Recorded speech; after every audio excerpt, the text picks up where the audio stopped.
cette grandeur d'âme que l'on apprend dans le scoutisme.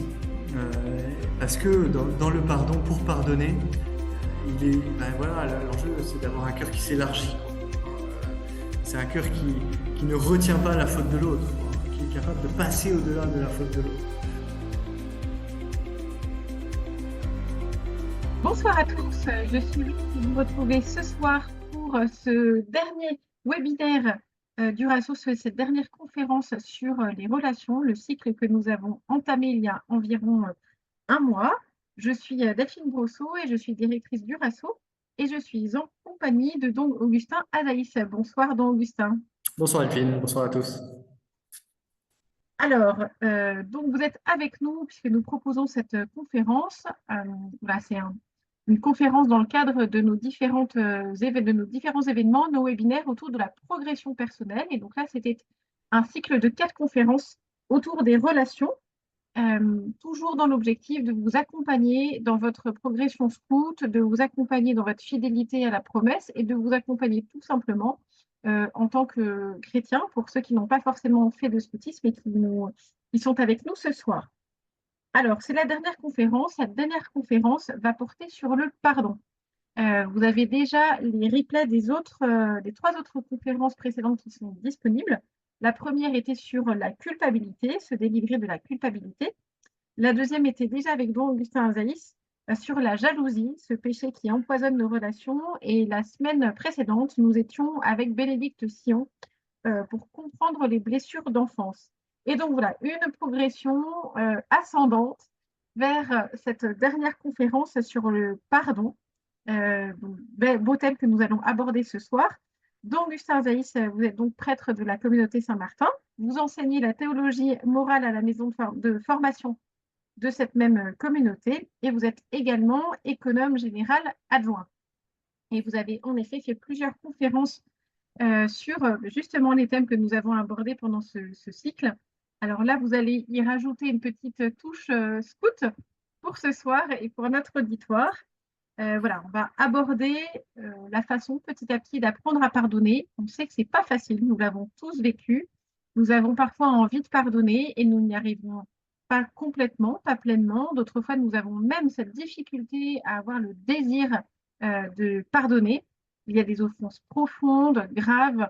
Il est humainement difficile de pardonner et pourtant, nous savons bien tous que notre foi chrétienne nous invite à entrer dans ce chemin de pardon en renouvelant la communion avec celui qui nous a fait mal. Et Jésus nous montre bien que c'est une voie de paix et de joie que de pardonner. Alors, c'est cette voie que nous allons suivre ce soir avec vous, Don Augustin. Voilà, votre topo va durer à peu près 3/4 d'heure. Et puis ensuite, vous aurez la possibilité, chers participants, de poser vos questions. Il y a un petit onglet qui est fait pour ça. Donc, n'hésitez pas, on répondra ensuite à vos questions. Vous pouvez les poser au fur et à mesure du topo si vous le souhaitez. Voilà pour mon introduction. Donc, Augustin, c'est à vous. Merci Delphine.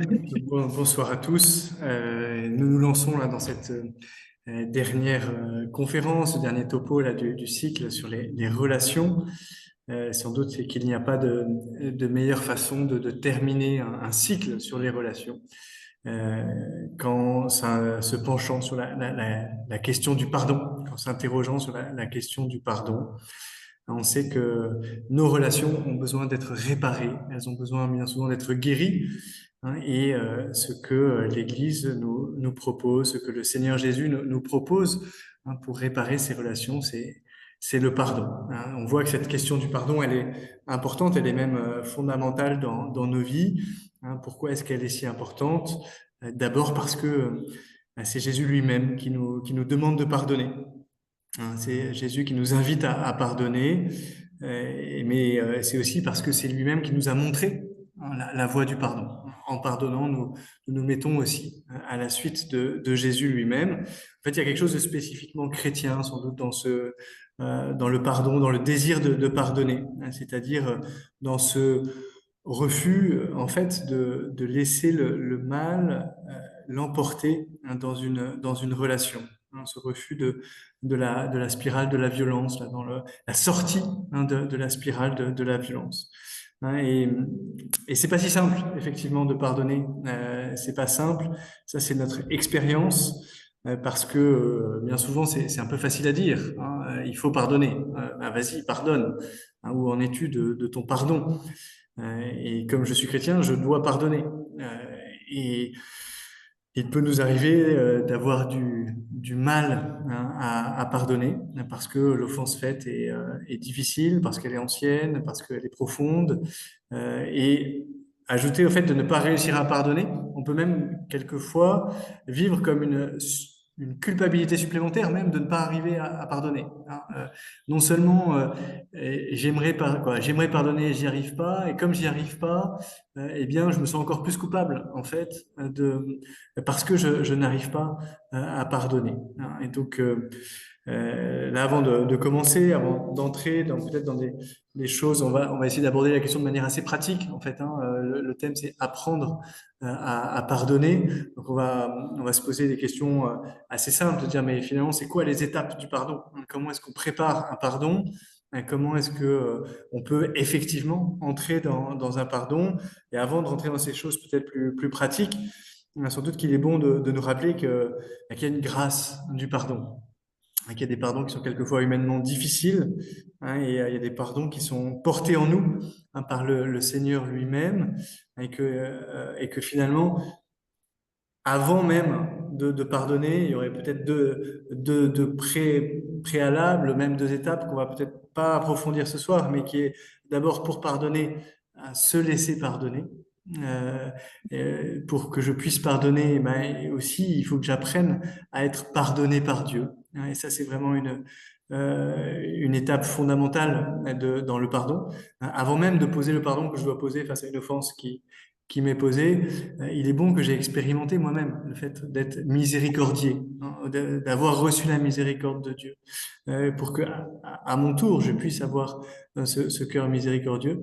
Et première étape préalable, se laisser pardonner par Dieu. Deuxième étape préalable, c'est aussi se pardonner soi-même, hein. Quelquefois aussi, eh bien, on a du mal à poser nos pardons euh, parce que on a du mal on est encore en colère contre nous-mêmes, hein. On n'est pas encore réconcilié avec nous-mêmes parce que peut-être que nous avons nous-mêmes fait du mal, nous avons peut-être nous-mêmes, nous portons dans notre conscience des choses qui pèsent, hein, qui sont un peu lourdes, et que on n'a pas encore en nous, nous ne sommes pas réconciliés avec notre histoire, nous ne sommes pas réconciliés avec ces choses anciennes, et qui font que, étant durs avec nous-mêmes, eh ben, nous restons aussi durs avec les autres. Et nous avons du mal aussi à pardonner les autres. Vous voyez un peu, c'est pas ces deux étapes qu'on va étudier ce soir, parce qu'en fait, ce sont finalement des étapes préalables d'une certaine manière à celle de l'apprentissage du pardon. On va nous plutôt se mettre dans la disposition de dire, mais quelqu'un m'a offensé, comment est-ce que moi j'apprends à lui pardonner? Mais elles sont importantes en préambule, parce que elles sont finalement un peu essentielles, assez vitales, de se dire, mais est-ce que moi j'accueille le pardon de Dieu dans ma vie? Est-ce que je me laisse pardonner par le Seigneur pour entrer dans cette miséricorde, que mon cœur devienne miséricordieux à son tour? Et est-ce que aussi, d'une certaine manière, comme je peux, j'ai pu me réconcilier aussi avec mon histoire en accueillant ce pardon de Dieu sur moi, j'ai pu à mon tour me pardonner aussi moi-même, hein. Peut-être que c'est une expérience là aussi que vous faites quelquefois dans des confessions, hein, où à la fois vous posez un acte de foi dans le fait que Dieu vous a pardonné, et en même temps vous gardez vous-même une certaine rancœur vis-à-vis de vous-même, hein. Et quelquefois cette étape, elle demande du temps aussi. Je sais que Dieu m'a pardonné, mais moi j'ai encore du mal à me pardonner. C'est ça aussi qu'il faut demander comme une grâce. Donc ça, étant dit ça un petit peu en préalable, en préambule, en disant, ok, nous on se met dans la position, en fait, au fond, de celui qui a qui a été blessé, euh, et qui a et et qui cherche à pardonner. Et là-dessus, ce que je vous propose, c'est que on essaye euh, d'accompagner un peu les étapes qui permettent aussi d'envisager un pardon. La première étape que je vous propose, c'est de considérer que pardonner, n'est pas oublier, hein, mais pardonner, c'est retrouver une certaine communion, hein, c'est éteindre la haine ou le ressentiment. C'est en fait finalement un acte d'amour, hein, qui restaure la communion. Donc, première étape, de fait, pour pardonner, sans doute, ça consiste à intégrer, hein, que si je pardonne, je ne suis pas en train de faire un acte d'oubli, un acte d'amnésie. Hein, je ne suis pas en train de dire que ce qui a été fait n'a pas existé. Et c'est là où euh, pardonner demande une certaine grandeur d'âme, hein. On va le voir, demande à un certain moment, hein, de regarder au-delà de l'offense commise, hein, parce qu'il s'agit de dépasser aussi l'offense qui a été commise. Hein, mais ça ne signifie pas, hein, qu'il s'agit de nier le mal commis, ni même de l'oublier. Et ça, en fait, cette étape-là, elle est pas simple, hein, parce que c'est souvent pour cela que nous avons du mal à pardonner, hein, parce que nous avons l'impression que si nous pardonnons, eh bien, au fond, c'est au détriment, hein, de la reconnaissance du mal commis. On pourrait dire c'est au détriment en fait, de la justice. Et finalement, c'est ne pas faire droit à ce mal que j'ai subi, hein. Et donc, soit en le niant, soit en l'oubliant. Si je pardonne, bah, je passe trop vite. J'ai l'impression de passer trop vite sur le mal commis, euh, où je me dis, mais Mm. voilà, je passe à autre chose, c'est comme si ça n'avait pas existé, je le fais sortir de mon histoire. Vous voyez. Et ça, ben, quelquefois, on a du mal, hein, à pardonner parce que on a cette impression-là de se dire, je vais sortir ça, voilà, et ça, parce qu'on sent bien que c'est pas juste ça, qu'il y a quelque chose qui est pas bon, hein, là-dedans.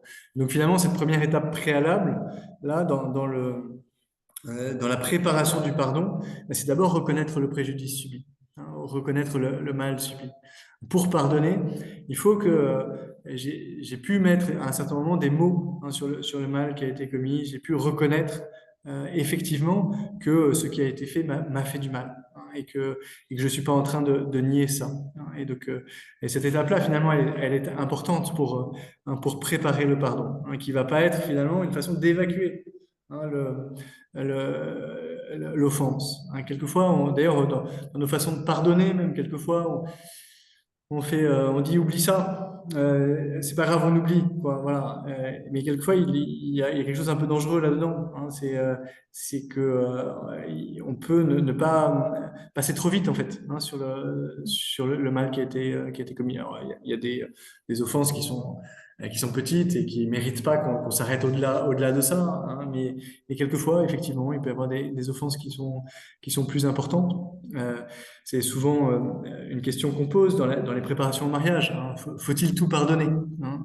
Dans les préparations au mariage, souvent, euh, on se pose cette question avec les fiancés, hein, dans quelle mesure ils sont prêts à tout pardonner, jusqu'où va leur désir de tout pardonner, hein. Et c'est aussi quelquefois à ce moment-là qu'on évoque le fait qu'il peut y avoir des blessures, et bien sur lesquelles, ben, ça demande du temps en fait, hein, quoi. La reconnaissance en fait du mal commis, elle est importante, et elle-même, elle peut demander du temps, hein. Il suffit pas, si je fais du mal à mon conjoint, à mon époux, à mon épouse, ben, il faut pas que je me débarrasse du mal commis en demandant pardon, quoi, d'une certaine manière. Quelquefois, il faut le temps, hein, de reconnaître ce mal. Euh, donc là, premier point, là, reconnaître effectivement ce mal subi. Et deuxième point, on va se dire que si pardonner n'est pas oublier, on va se demander ce que c'est en fait concrètement, hein. Qu'est-ce que ça signifie regarder au-delà de l'offense commise? Et ça signifie sans doute d'abord considérer que l'offenseur, hein, ne peut pas être réduit à l'offense qu'il a commise. Ça veut dire que la personne qui a fait du mal ne peut pas être réduite au mal qu'il a commis. Hein, cela signifie continuer à le regarder comme une personne. Hein, et on voit que si ça, on ne le fait pas, on voit hein, est attaché à ça, hein, en fait, un autre mal, hein, ou une certaine souffrance là, qui serait liée au refus de pardonner, hein, parce que il y aurait une façon là d'enfermer hein, l'autre dans le mal, de se laisser enfermer par le mal commis, en fait, hein, et de ne plus dépasser, de ne plus dépasser le mal commis. Hein. On voit dans toute l'histoire euh, dans toute l'histoire sainte, dans l'histoire de l'Ancien Testament, hein, la pédagogie de Dieu vis-à-vis du pardon. Hein, sans doute que vous vous souvenez de la loi du talion, hein, qui est dans l'Ancien Testament, hein, qui est œil pour œil, dent pour dent, hein, qui était déjà une façon de limiter hein, la spirale de la violence, qui était déjà une façon de dire, mais si quelqu'un me fait du mal, je ne vais pas lui faire un mal plus grand encore que ce qu'il m'a fait pour me venger. On limite la vengeance. Hein, et ce qui était déjà une forme de progrès, mais c'est sûr que le pardon va plus loin encore, hein, dans la mesure là où il fait sortir carrément hein, de la spirale de la violence. Hein, c'est-à-dire que face au mal commis, la réponse n'est plus un mal équivalent, mais la réponse hein, est un acte d'amour hein, dans le pardon hein, et qui fait sortir effectivement du mal par l'amour, qui fait sortir hein, de la spirale de la violence. Et on voit que refuser de sortir de cette spirale-là, c'est aussi entretenir d'une certaine manière hein, la spirale de la violence. Et donc là, on peut avoir quand même en tête le pardon la demande de pardon, le pardon de Jésus sur la croix. Un Père, pardonne-leur, ils ne savent pas ce qu'ils font. Hein. Jésus ne réduit pas, effectivement, c'est ceux qui le crucifient hein, à leur acte odieux. Il sort, hein, il nous montre là cette voie de la sortie hein, de la violence. Donc finalement, la deuxième préparation en fait du pardon, eh bien, c'est reconnaître la souffrance liée au refus de pardonner. Si la première étape, c'était reconnaître le préjudice subi, la deuxième, c'est reconnaître la souffrance liée au refus de pardonner. Et ça aussi, on le voit, on peut l'expérimenter aussi, ça, ou quelquefois dans nos familles. Hein, vous savez, quand il y a des des vieilles rancœurs hein, qui se passent soit de génération en génération entre les familles ou effectivement ou des rancœurs de jeunesse qui n'ont pas été pardonnées et qui 30 ans, 40 ans après restent vives encore. Et là, il y a cette souffrance en fait quelquefois non dite, présente, un peu sous-jacente, quelquefois masquée, quelquefois vraiment ouverte qui est lié aussi eh bien, au fait de ne pas être entré hein, dans une démarche de pardon, de ne pas être sorti en fait de cette spirale de la violence. Donc d'où l'importance là de reconnaître la souffrance liée au refus de pardonner. Hein. Et la troisième étape là, qui prépare le pardon, hein, elle consiste là à voir ce qui résiste en nous hein, dans le fait de pardonner, hein, parce que pardonner, eh bien, c'est en fait éteindre la haine présente en nous. Hein, c'est éteindre là, dans cette restauration du lien, dans cette restauration de la communion, c'est euh, accepter que le regard que je pose sur celui qui m'a fait du mal n'est plus un regard de haine. Vous allez me dire, mais la haine ne se commande pas, hein, ni le ressentiment. Hein, ce sont des passions, ce sont des choses que l'on subit plus que l'on ne commande. Et c'est là, effectivement, hein, quelquefois, à certains moments, le pardon peut aussi dépasser nos forces, nos seules forces humaines. Hein, et aussi, ça, on le voit dans les pardons très profonds, hein, les pardons de blessures hein, très, très graves qui ont bouleversé une vie.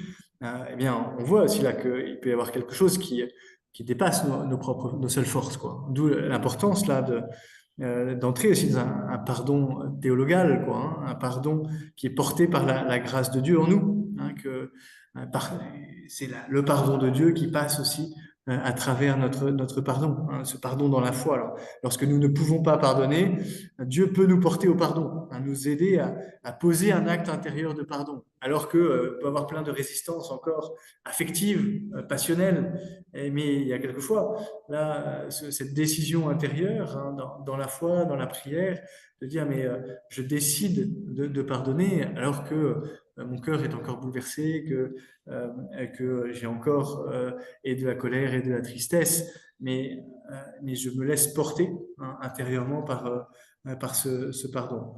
Et là, effectivement, on voit, c'est peut-être aussi une étape de préparation du pardon, qui est de reconnaître notre difficulté à pardonner, hein, reconnaître notre incapacité quelquefois à pardonner, parce que aussi notre amour est blessé. Nous avons aussi en nous des blessures, nous avons aussi en nous la blessure du péché originel, qui fait que cet acte du pardon, il n'est pas simple, et quelquefois il dépasse, hein, nos propres forces. Vous voyez un peu là quelques petites étapes de préparation, hein, au pardon, dans ces différentes reconnaissances, hein, reconnaissance du mal qui est commis, reconnaissance aussi de la souffrance qui est liée au refus de pardonner, qui va me pousser à pardonner, et puis reconnaissance de ma difficulté à pardonner, hein, en acceptant quelquefois que le pardon, on va revenir dessus, mais puisse prendre du temps, que quelquefois il faut pardonner plusieurs fois, et que mais reconnaître effectivement que c'est un acte en fait qui n'est pas anodin, quoi, qui demande aussi un engagement intérieur fort. Une fois qu'on a dit ça, on est tout prêt à pardonner, et il faut encore effectivement passer là dans le pardon lui-même. Et, euh, et c'est là qu'on se rend compte que pardonner euh, demande à la fois un effort et un risque. Euh, Dans l'acte du pardon, il y a à la fois un effort et un risque, hein, et qui sont importants de bien repérer, parce que si on passe à côté, on peut être paralysé, hein, dans notre pardon. Euh, Pourquoi est-ce que désirer le pardon, pourquoi est-ce que ça demande un effort? Euh, Parce que euh, et parce on voit bien, là, une fois qu'on a pris en compte là, cette difficulté, hein, de pardonner, eh bien, on voit que le pardon va être le résultat hein, de ce désir du pardon, et qui, quelquefois, ce pardon est vu comme un bien difficile, hein. Donc, il y a un certain effort pour entrer dans ce pardon. Ouais. Peut-être que vous vous souvenez de la parabole de la drachme perdue. Cette femme qui fait un grand ménage, hein, pour rechercher sa pièce d'argent. Elle se démène là dans cette recherche là de cette pièce d'argent. Et elle montre à cet effort, hein, qui va avec, hein, la recherche de ce trésor de la miséricorde. Et qui après elle manifeste toute sa joie, hein, vous vous souvenez d'avoir retrouvé son trésor. Hein. Et sans doute que dans cette drachme là qui est aussi rencontre là de la miséricorde de Dieu, il y a aussi cette idée, hein, qu'il y a un effort dans le pardon, hein, qu'il y a une quête de la communion perdue, hein, et que ça, quelquefois, ça demande effectivement de chercher partout, dans sa maison, de faire ce grand ménage-là, pour retrouver ce trésor qui est le fait de retrouver la communion, hein, le, cette communion qui a été perdue par la blessure faite, hein. Le, et donc on voit bien que même s'il y a des choses qui ne se commandent pas, hein, s'il y a des choses qu'on ne maîtrise pas complètement, il y a toujours une chose qui est à notre portée, c'est celle de désirer le pardon. Mais quelquefois cet effort, il est dans le désir du pardon. Ce désir d'éteindre la haine, lui, il est à notre portée, hein, au moins le désir. Et si le désir est trop difficile, hein, ce qui peut arriver, hein, et ça, et même assez souvent, on entend, mais en fait, je n'arrive même pas à désirer pardonner. Euh, Là, on me dit qu'il faut pardonner. Ok, je suis pas en mesure. Il faut même désirer pardonner, mais je vois même, voilà, j'arrive même pas à avoir voilà, le désir du pardon. J'ai été trop blessé, je, je désire même pas pardonner, je désire juste la justice, quoi. Et, euh, et, et je n'arrive même pas à désirer être en mesure de pardonner. Mais là, effectivement, dans ces cas-là, il y a encore le désir du désir hein, qui est possible. Et on peut continuer, mais c'est vrai, quelquefois, le désir que je vais avoir, c'est celui d'avoir le désir de pardonner. Et ça aussi, il peut se demander comme une grâce hein, aussi. Mais on voit bien qu'il y a quelque chose quand même à entretenir là, dans ma disposition intérieure qui va me préparer à pardonner. Et il y a quelque chose là qui mobilise aussi ma volonté. Hein. Il y a quelque chose qui est de l'ordre aussi de la décision. Hein. De l'orientation hein, que je veux donner à cette relation. Hein. Et il y a quelque chose qui va venir aussi là, hein, de cette décision intérieure. Et comme il y a plein d'obstacles qu'on a évoqués, comme ben, ça demande un effort. Hein, quoi. Il y a quelque chose aussi qui demande, qui a un coût, hein, un certain coût hein, dans la volonté. Et, euh, et, et c'est intéressant de voir que à côté de l'effort que ça demande, en fait, il y a un vrai risque hein, à pardonner. Et ça, on est souvent habité là par cette crainte de ce risque de pardonner, hein, parce que il peut y avoir ce petit doute en nous, hein, n'y a-t-il pas un risque d'impunité si je pardonne? Hein, si je pardonne, l'autre bah, va continuer le mal qu'il m'a fait. Et puis, il risque de même de recommencer hein, si je pardonne.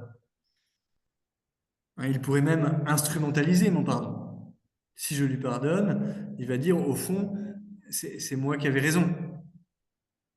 Parce que, eh bien, le pardon pourrait, nous, on a le sentiment que le pardon pourrait être perçu comme un platchette, comme une façon de dire, en fait, on revient à la question de la négation du mal commis, quoi.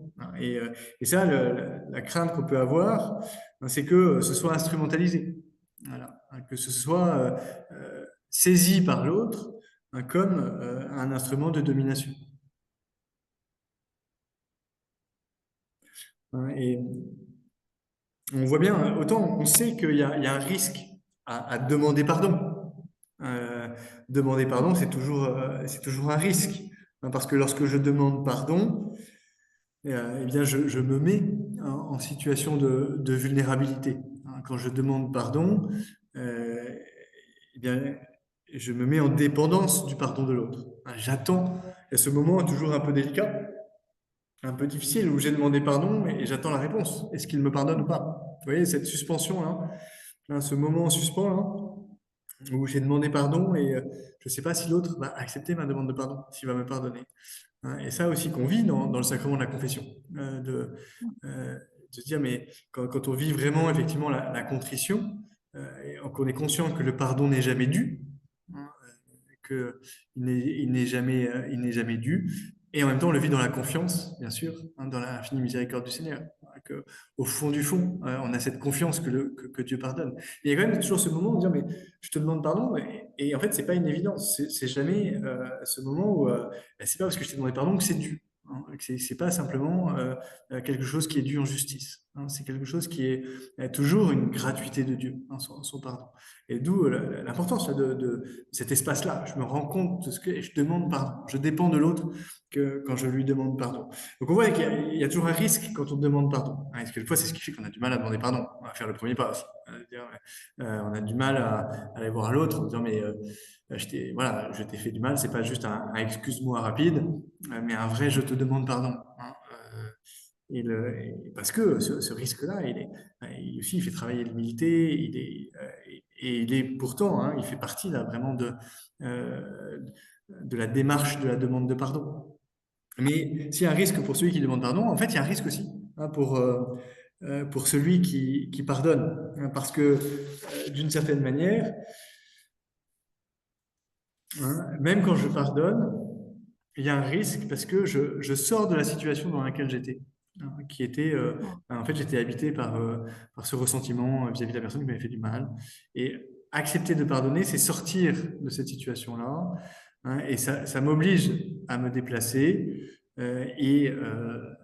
et ça, il y a quelque chose qui est déstabilisant et qui est de l'ordre du risque aussi. De changement en fait de relation, là, de restauration de la relation. Il y a une espèce d'inconnu de ce qui va se passer une fois que j'aurai pardonné, qui quelquefois est de l'ordre du risque. On se souvient là du bon pasteur là, qui quitte les 99 brebis pour aller chercher celle qui s'est perdue. Et il prend le risque de laisser ces 99 brebis. Et, euh, et là, quelquefois, nous, on prend le risque de laisser le statu quo qui s'était mis en place, alors certes qui fait souffrir, mais qui avait le mérite d'être un statu quo. Qui fait souffrir parce que c'était pas pardonné, parce qu'il y avait du ressentiment, parce qu'il y a peut-être de la haine, mais qui était encore que je maîtrisais en fait. Et si je pardonne, il y a quelque chose que je vais plus maîtriser. Il y a quelque chose il y a toujours un saut dans l'inconnu lorsque je pardonne. Mais finalement, pardonner, là, c'est pas attendre le geste de l'autre, mais c'est décider de commencer à pardonner. Certes, si l'autre me demande pardon, je vais être encouragé à pardonner. Mais au fond, même s'il me demande pardon, moi je suis invité euh, à préparer, à commencer à pardonner. Et quelquefois, il peut y avoir la préparation du pardon intérieur euh, et éventuellement le pardon extérieur. Celui qui pardonne, eh bien, il peut y avoir les deux choses, quoi. Il peut pardonner intérieurement, et quelquefois, il peut même exprimer ce pardon en disant, donc restaurer aussi, en fait, de manière extérieure, quoi, exprimer le fait qu'il a pardonné. Mais on le voit bien, quelquefois, il y a des situations où quelquefois, c'est pas possible d'exprimer ce pardon, de dire que je t'ai pardonné. Euh, et, euh, et, et ça n'empêche pas qu'il puisse y avoir un pardon intérieur, en fait, qui est intérieurement mon cœur a retrouvé une paix parce que a quitté cette haine, ce ressentiment, et donc permet quelquefois même la restauration de la relation sans que l'autre sache qu'il y a quelque chose qui a été pardonné. Mais, donc ça, on le voit, il peut y avoir les deux. Et quelquefois, dans la beauté de la relation, le pardon exprimé permet de renouer, d'aller plus loin, effectivement, dans la relation, de retrouver une communion nouvelle et quelquefois qui permet de renforcer même la relation, parce que là, le pardon est connu et reconnu. Et que, voilà, effectivement, quand il y a eu une demande de pardon et qu'il y a eu un pardon posé, eh bien, il y a quelque chose là dans la relation qui s'est pleinement restauré et qui peut aller plus loin dans la relation.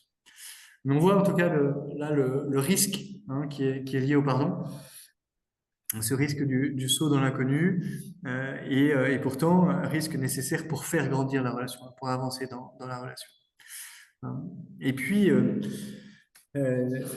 là-dessus, dans cet effort et ce risque, on peut rajouter un, un élément qui est que cet effort et ce risque, eh bien, il s'accompagne parfois de la nécessité de répéter le pardon. Si pardonner représente à la fois un risque et demande un effort, cela demande aussi de la persévérance. Donc, combien de fois avons-nous eu l'impression d'avoir déjà pardonné, mais nous sommes encore perturbés par ce ressentiment qui continue de nous habiter, qui revient lorsque nous revoyons la personne, lorsque quelque chose nous renvoie au mal subi. On s'est dit, mais ça, pourtant, je l'ai pardonné. Je l'ai pardonné dans mon cœur. Même quelquefois, je lui ai dit que je le pardonnais. Mais quand je le revois, quand je suis renvoyé à ce mal que j'ai connu, je ne peux pas m'empêcher de lui en vouloir encore. Je ne peux pas m'empêcher d'éprouver encore de la haine pour lui ou du ressentiment pour lui. Euh, il y a des pardons, et là on pense aux pardons les plus lourds, aux pardons les plus difficiles, hein, ceux qui renvoient à des blessures profondes, ou quelquefois des blessures anciennes, ça peut être des blessures familiales, voilà. Mais il y a des pardons qu'il faut renouveler plusieurs fois, pour lesquels en fait il faut reposer intérieurement cet acte de pardon. Et ça, faut pas avoir peur de ça en fait, en se disant mais ça veut dire que j'ai pas pardonné, et si, ça veut dire que j'ai pardonné, mais que j'ai encore besoin de pardonner. hein. Mm. Et ça ne veut pas dire que mon premier pardon n'avait pas de valeur, mais ça veut dire que eh bien, le temps fait son travail et que j'ai besoin de renouveler encore ce pardon. J'ai besoin aussi là sans doute de la grâce de Dieu pour pouvoir là, renouveler hein, ce pardon intérieur, là, renouveler ce choix de la paix intérieure, renouveler cette communion que je choisis. Vous voyez aussi dans cette persévérance-là, hein, quelquefois que demande le pardon, euh, qui, euh, qui demande à être répété, donc qui demande le travail du temps. Hein, parce que, et ça c'est lié aussi au fait de reconnaître le mal commis, là, le préjudice. Hein, il y a quelquefois des souffrances là, qui demandent du temps pour cicatriser. Hein, et le travail du temps, quelquefois il ne faut pas aller trop vite en fait, sur certaines choses, parce que aller trop vite, euh, c'est ne pas reconnaître effectivement la profondeur de la souffrance, quoi. Et donc là, il faut accepter quelquefois que ça puisse prendre du temps. Et d'ailleurs, quand c'est nous qui commettons voilà, qui faisons souffrir quelqu'un, qui commettons un mal, euh, il est bon de laisser le temps à la personne. Quelquefois, on peut demander pardon et accepter que le pardon qui vient prenne un certain temps. Voilà, il faut du temps pour pouvoir poser le pardon. Et, euh, et ça, de fait, c'est quand même important, même dans le rapport à la demande de pardon et au pardon donné. Hein. C'est pas parce qu'il y a une demande de pardon que le pardon est automatique aussi, quoi. Il n'est pas, on revient à la question du risque, quoi. Hein. Il n'est pas dû, quoi. C'est pas, ben, c'est bon, je t'ai demandé pardon. Ben, oui, tu m'as demandé pardon, mais j'ai besoin un peu de temps pour pardonner. J'entends la demande de pardon, je te remercie pour ta demande de pardon, et laisse-moi laisse-moi préparer mon cœur à pardonner. Alors ça, c'est pas pour... de fait, il y a voilà, il y a des petites offenses de la vie quotidienne qui, j'espère, ne demandent pas non plus 3 jours à pardonner. Hein. C'est important là, aussi d'avoir une forme de largesse, on revient à la grandeur d'âme, là, hein, aussi, la capacité à pardonner vite, hein, pour toutes les petites choses de la vie quotidienne. Mais quelquefois, c'est pas parce que quelquefois on a peut avoir cette tendance-là, quoi. Bah, je t'ai demandé pardon, pardonne, quoi. Ah oui, mais laisse-moi cet acte libre de pardonner, en fait. Hein. Laisse-moi la gratuité du pardon. Et, euh, et puis, euh, le troisième point, avant de parler d'une petite chose un peu sur la pédagogie scout, quand même sur la question du pardon. Troisième point, quand même sur le pardon, pour apprendre à pardonner, hein, c'est de reconnaître que important quand même que le pardon est source de joie. Je pense que c'est important aussi là d'avoir ça en tête. Hein, donc là, dans l'apprentissage du pardon, c'est aussi l'apprentissage de laisser la joie du pardon en fait se déployer. Hein, de reconnaître cette joie du pardon, la laisser, la laisser se déployer, hein, parce que le pardon, hein, ouvre le cœur de celui qui pardonne, mais aussi de celui qui est pardonné. Hein. C'est ça qui est très source de joie d'ailleurs dans cette communion renouvelée. Et ça, je pense que c'est notre expérience.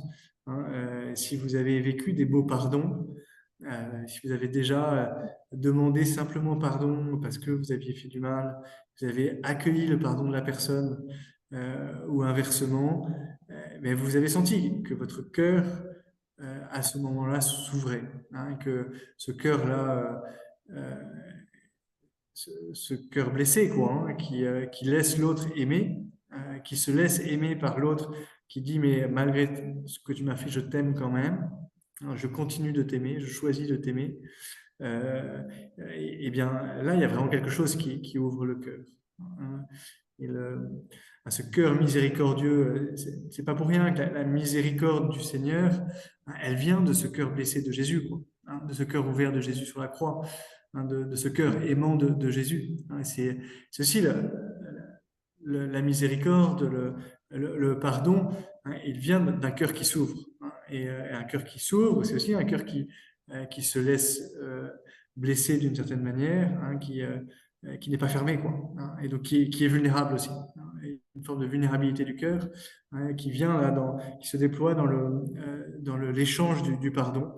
Et ça, euh, et ça, il y a vraiment quelque chose qui transforme le cœur, en fait, hein, dans l'expérience du pardon, hein, qui fait que mon cœur est plus ouvert, hein.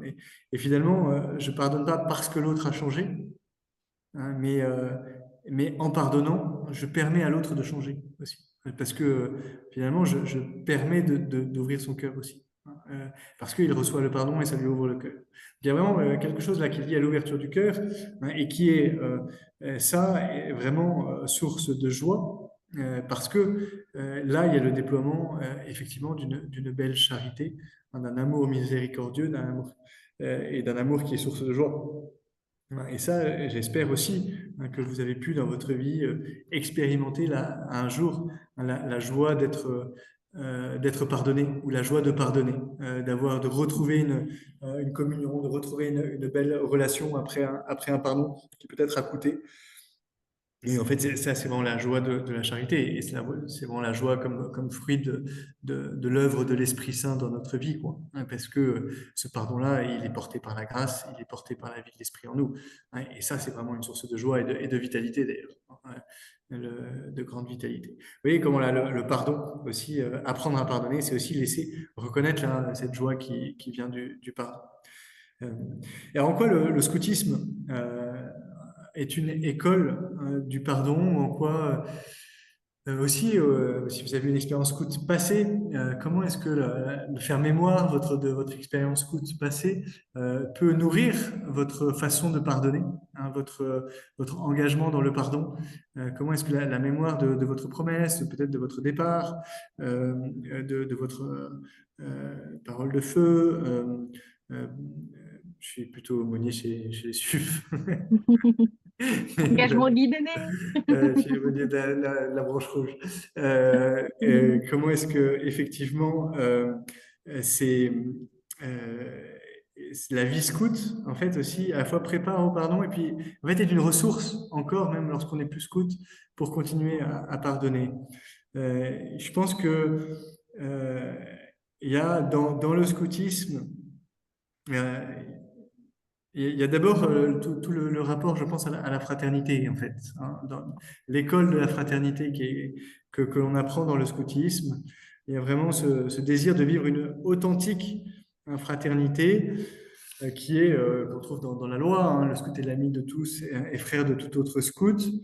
Il y a cette idée-là, quand même fondamentale dans la loi scout, d'entretenir, hein, dans les relations d'amitié, de soigner en fait les relations d'amitié, de fraternité. Et comment est-ce que je reste le frère de celui qui est dans ma vie? Comment est-ce que je reste même le frère de celui qui m'a fait du mal? C'est vraiment aussi là dans cette expérience scout, je pense, un apprentissage aussi, ben même dans les camps, même dans toute la vie scout, ben, il y a des moments où il a fallu pardonner. Il y a des moments où il a fallu dépasser des ressentiments dans l'apprentissage de la vie communautaire, dans le scoutisme aussi, hein. Je pense que c'est des premiers lieux aussi où on apprend à dépasser ses propres et ses propres affects ou pour aussi continuer en fait à vivre pour la patrouille, pour aussi avancer dans l'aventure avec ses frères scouts. Et donc, on voit bien que là, dans l'expérience de cette amitié et de cette fraternité scout, il y a forcément l'apprentissage de l'entretien des relations, de la guérison des relations, de la restauration des relations, et qui passe, bien sûr, hein, par le pardon, hein. Et donc, cette fraternité demande que soient entretenues, hein, ces relations, qui soient à la fois vivantes et paisibles. Et donc, ça suppose là que le pardon soit vécu. Mais et peut-être l'autre point, il me semble quand même qu'on peut aussi retenir, euh, le, c'est aussi cette grandeur d'âme là, cette grandeur d'âme que demande le pardon. Il me semble qu'il y a quelque chose qui est beau aussi là-dedans. Euh, cette grandeur d'âme que l'on apprend dans le scoutisme, parce que dans le pardon, pour pardonner, ben voilà, l'enjeu c'est d'avoir un cœur qui s'élargit, quoi, hein. C'est un cœur qui ne retient pas la faute de l'autre, quoi, hein, qui est capable de passer au-delà de la faute de l'autre. Hein, donc qui est capable aussi d'être grand, vous voyez. Et ça, je pense que le scoutisme l'apprend beaucoup, hein. D'abord, là, dans même cette grandeur d'âme, elle s'apprend dans toute la vie de la loi, même simplement dans le scout met son honneur à mérite et confiance, là, cet honneur du scout, qui est un apprentissage aussi de cette âme. Et puis vous vous souvenez peut-être du chant, hein, de Cœur de Jésus, quoi, hein, donnez-moi l'âme grande, quoi, hein, Mm, mm, pour Seigneur, donnez-moi l'âme grande, là, euh, apprenez-moi à être généreux. Il y a vraiment là, dans cette générosité, aussi dans la prière scout, bien sûr, hein, cette idée là que je suis pas pusillanime, quoi, que mon cœur n'est pas étroit, hein, et ce cœur large, et ben c'est ce cœur qui pardonne, hein. Et là on revient au cœur de Jésus, quoi. Le cœur large par excellence, c'est le cœur qui pardonne, c'est le cœur de Jésus. Donc on voit effectivement, il me semble là que il y a dans le scoutisme et bien sûr aussi dans le départ routier ben, cet enjeu là de la grandeur d'âme est très grand, quoi, est fort, hein, de se dire mais euh, on veut vivre les choses en grand, et vivre les choses en grand, c'est avoir un cœur en grand, et un cœur en grand, c'est un cœur qui pardonne. Voilà, je vois que c'est à peu près l'heure. Ça donne en tout cas mm. quelques pistes sur aussi comment est-ce que eh bien, le scoutisme, là, dont on sait qu'il a un impact social très positif, eh bien, en fait, aussi, le scoutisme est pour nous, pour chacun de nous, une ressource, même spirituelle, quoi, une ressource personnelle, hein, dans laquelle on peut venir puiser, hein, pour apprendre à pardonner, pour avancer, hein, dans la voie du pardon. Voilà, je m'arrête là. Si vous avez des questions, je suis bien sûr prêt à les prendre. Exactement. Merci beaucoup, donc, Augustin, c'était passionnant. Vous pouvez poser vos questions en effet. Alors, je vais surveiller les deux, hein. Il y a un petit onglet questions et réponses et puis un petit onglet chat. Donc, n'hésitez pas à poser vos questions. Je voulais peut-être revenir sur un ou deux points, peut-être, d'Augustin. Dans l'introduction, vous disiez que le pardon, alors je fais peut-être un raccourci, hein, mais, était spécifiquement chrétien. Euh, Est-ce que, je sais, je vous l'avais certainement pas dit exactement comme ça, mais je voulais comprendre justement en quoi, enfin voilà, aller un petit peu plus loin dans cette idée-là, Oui. et mieux comprendre. Oui, oui, alors, effectivement, on trouve le pardon, hein, dans d'autres religions, hein, et effectivement, dans d'autres religions, euh, la perspective, hein, du pardon est encouragée, hein, et il peut même y avoir même la notion de miséricorde, aussi qu'on peut entendre même dans l'islam. Et sans doute que les termes n'ont pas exactement les mêmes acceptions, hein, ou Mm, le même sens. En quoi on peut dire qu'il y a quelque chose quand même de particulier, effectivement, dans le pardon chrétien, c'est vraiment le pardon de la suite du Christ, sans doute, mm, hein, et c'est vraiment le pardon de la suite du Christ, parce que, en fait, au fond, nous, la façon, hein, que chrétiens on a de pardonner, c'est, ça consiste à regarder comment Jésus mm. a pardonné ceux qui, voilà, jusque dans la passion, en fait, hein. Ouais, Et comment est-ce qu'il donne le pardon comme une voie d'imitation de ce qu'il fait, quoi, hein. Et même, très bien. et même dans la relation au Père, quoi, hein, pardonner, Mm, voilà, 77 fois 7. Combien de fois doit-on pardonner? 77 fois 7 fois, hein, qui renvoie là aussi à l'exigence infinie en fait du pardon, mais qui renvoie en fait à la miséricorde infinie du Père. Et ça, c'est ce que Jésus vient révéler quand même mm, particulièrement mm, aussi, mm. hein, cette miséricorde infinie du Père, hein, qui continue d'aimer, quoi que nous fassions. Donc c'est là où il y a quelque chose qui est spécifiquement chrétien, Ouais, dans le sens où nous, on apprend à pardonner comme Jésus pardonne. Mm. super, parfait, merci beaucoup. Euh, autre question sur le préalable qui est de reconnaître le mal subi. Euh, pour aller un peu plus loin, est-ce que selon vous, c'est un besoin de même verbaliser, et notamment verbaliser à celui qui, enfin, auprès de celui qui nous a fait du mal, ou c'est une reconnaissance pour soi, voilà, une reconnaissance peut-être intérieure. Euh, voilà, est-ce qu'on a besoin de l'un, enfin Mm. des deux, ou est-ce que seule, voilà, une reconnaissance peut-être intérieure vis-à-vis de soi-même suffit? Oui, parce que le fait de pardonner, hein, ne fait pas sortir de la question de la justice, hein. Mm. C'est aussi important, hein, C'était mon autre point, d'avoir donc ça oui. en tête, hein. C'était la question d'après. Pardon. Non, mais Et, c'est parfait. mais parce que ça, c'est lié, ça aussi, en fait, Ouais, hein, ouais. même dans la reconnaissance. C'est-à-dire que dans la justice attendue, de la réparation, notamment, hein, qui elle, est de l'ordre de la justice, eh ben, elle va passer aussi par la reconnaissance, hein, du mal commis, du mal subi. Hein. Et donc la réparation, elle, elle peut être due en justice, quoi. Hein, si, il y a une façon de réparer qui va être qui va dépendre de ce dont on parle. Hein. Et si effectivement, quelquefois, si c'est un mal qui est même pénal, ben, il y aura une réparation pénale par les tribunaux parce que ça rentre dans le cadre de la loi. Mais quelquefois, il peut y avoir aussi d'autres réparations parce qu'on n'est pas dans le cadre de la loi. Mais par contre, il y a quand même un mal qui est commis. Et il y a quand même quelquefois une forme de justice, hein, euh, à exiger. Et, quoi, et même la justice, il faut l'exiger. Hein. Et donc, quelquefois, là, va rentrer dans la justice la reconnaissance, même explicite, quelquefois, du Ouais. mal commis. Mais on connaît aussi toutes ces situations, en fait, où c'est pas toujours possible, quoi. Hein. Que la reconnaissance par celui qui a commis le mal de son mal, on n'y a pas accès aussi, parce que quelquefois, c'est Mm, mm, ça même, mm. c'est sa liberté à lui. Alors, on peut lui dire, tu m'as Mm. fait ce mal, mais quelquefois, on n'a même pas la possibilité de lui dire parce qu'on n'a plus accès à cette personne, parce que en fait, c'est pas toujours possible. Hein, et l'enjeu là de reconnaître pour pardonner, il me semble qu'il est d'abord en fait là un enjeu intérieur, hein, surtout pour le pardon. C'est-à-dire que c'est surtout de ne pas passer trop vite sur le mal. En fait. Hein, c'est surtout pour dire mais je pardonne, ça veut pas dire que je néglige, hein, le mal commis. Donc, Mm. j'ai Mm. besoin intérieurement de reconnaître que j'ai subi ce mal. Hein. Et donc, de fait, c'est soit le verbaliser, et quoi, en tout cas, ça peut être.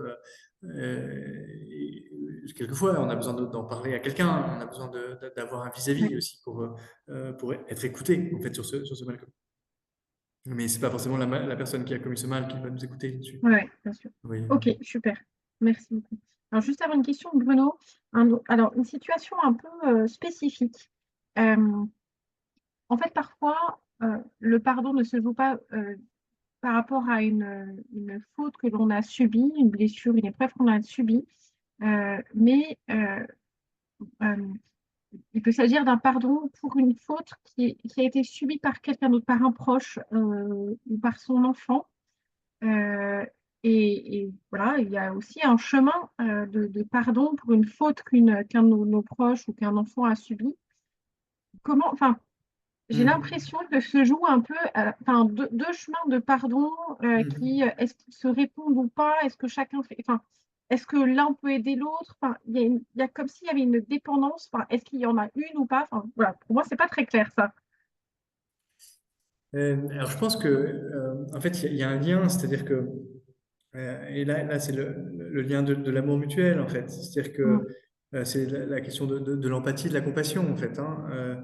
C'est-à-dire que quand un de mes proches est blessé ou subit un mal, et moi aussi je suis blessé. mm, Et, euh, et en fait, je suis pas en train de, en fait, pardonner simplement le mal que lui a subi, mais je suis en train de pardonner le fait d'avoir été blessé avec lui, en fait. Oui, mm, donc moi aussi j'ai subi un mal, en fait.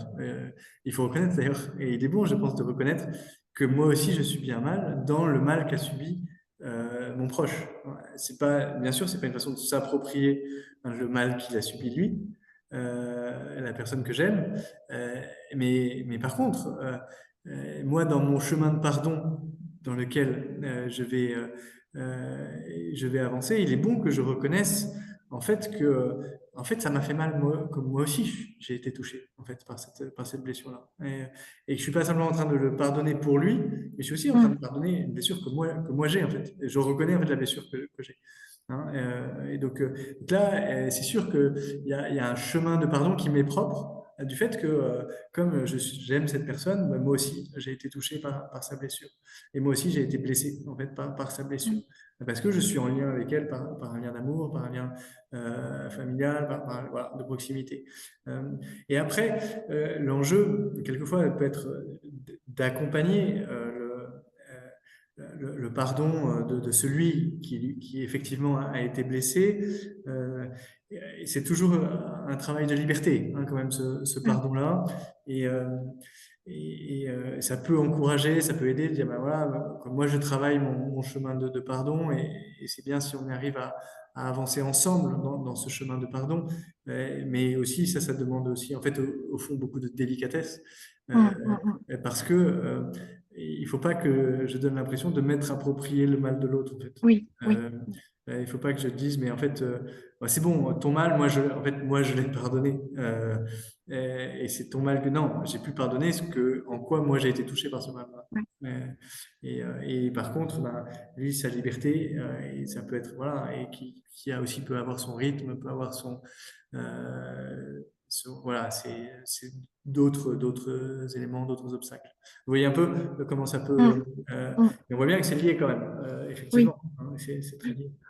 Mais, ok. Merci beaucoup. Alors, on a une question de Bruno. Est-ce qu'un prêtre peut refuser le pardon de la confession? Oui, qu'en fait, c'est pas qu'il peut, c'est que quelquefois, quoi, il le fait pas souvent. Il le fait pas souvent. En général, il est pas là pour ça. Il est plutôt là il est d'abord là pour donner le pardon, mais et pour donner largement la miséricorde du Seigneur. Après, ce qu'il donne, c'est le pardon. Et pour ça, eh bien, il faut que ce que la personne demande, ce soit le pardon. Vous voyez, hein. Et donc, quelquefois, il peut y avoir un décalage. Ça peut arriver, effectivement, que ce n'est pas le pardon qui est demandé. Et que la personne demande quelque chose, mais en fait, elle ne demande pas pardon, quoi. Et donc, de ce point de vue-là, en fait, le prêtre peut refuser non pas le pardon, mais l'absolution, en fait, quoi, parce que c'est pas ça qui est demandé, quoi. C'est pas le pardon qui est demandé. En fait, il refuse pas le pardon parce que c'est pas le pardon qui est demandé. C'est plutôt, vous voyez, il va pas refuser le pardon pour refuser le pardon. Parce qu'au fond, c'est pas le pardon qui est demandé. Et parce que, et c'est là où, vous connaissez peut-être un peu les conditions hein, de la confession. C'est un authentique regret de ses péchés, hein. Il faut qu'il y ait dans une confession, en fait, une contrition, hein. S'il n'y a pas de contrition, en fait, il n'y a pas de demande de pardon. Alors quelquefois, il faut un tout petit bout de contrition, hein, ou un début de contrition, dans lequel le Seigneur s'engouffre, il faut un désir de la contrition. Et puis, un certain propos, un ferme propos même de se réformer, de se convertir, hein, de ne pas recommencer, hein. Et donc, ça, c'est quelquefois des choses qui peuvent être un peu difficiles. Mais effectivement, dans la confession, le prêtre est d'abord là pour donner le pardon et pas pour juger si pour lui ça passe, pour lui ça passe pas. Il est d'abord là pour donner largement le pardon de Dieu. Super, merci beaucoup. Bruno, je pense qu'on a répondu à votre question. Euh, alors, nous n'en avons pas d'autres, j'ai l'impression. Je vais du coup en profiter pour annoncer les prochaines conférences. Celle-ci sera disponible en replay. Alors, justement, au sujet de la confession, ça me fait penser que nous avions fait, je crois, l'année dernière, au moment du cycle de conférences de Carême, une excellente conférence sur la confession avec Don Maxence Bertrand, que vous connaissez bien, mon Augustin. Donc, je vous la recommande euh, à 100%. Et puis, alors, quelques prochaines dates et prochains thèmes qui pourraient certainement vous intéresser. Le 13 novembre, alors là, ce sera un thème plus familial puisque ce sera autour des langages d'amour. Vous connaissez tous certainement les 5 langages de l'amour de Gary Chapman. Et là, donc, c'est une auteure d'un très très beau livre pour les enfants, parler le langage d'amour de nos enfants. C'est donc le thème de cette conférence le 13 novembre. Le 20 novembre, thème très important. Alors, c'est une conférence que nous devions faire au mois de juin, et puis vous avez forcément vu ce qui s'est passé avec la dissolution. C'est donc une conférence sur la loi sur la fin de vie. Et donc, c'est une conférence qui aura lieu avec Maître Erwan Lemoredec et Jeanne Amourou, qui est infirmière en soins palliatifs. Et donc, la conférence s'intitule Loi sur la fin de vie, comprendre les enjeux pour mieux agir. Donc, je vous recommande vraiment cette conférence le 20 novembre. Parlez-en aussi autour de vous, parce que vous savez, les conférences du RASSO sont ouvertes à tous et gratuites. Et puis, nous entamerons fin novembre, donc ce n'est pas tout de suite, 28 novembre et 5 décembre, les conférences pour vivre pleinement l'Avent et faire un vrai temps spirituel avant Noël, un vrai temps familial aussi. Donc, vous avez deux conférences sur ce thème-là à la fin novembre, début décembre. Voilà, merci à tous. Un grand, grand merci, donc, Justin, pour vos deux conférences passionnantes. Voilà, c'était les deux premières. J'espère que ce ne seront pas les dernières parce que c'était absolument passionnant. Un grand merci à vous. Merci à vous. Merci à tous les participants. À très bientôt et bonne soirée à tous. Au revoir. Bonne soirée.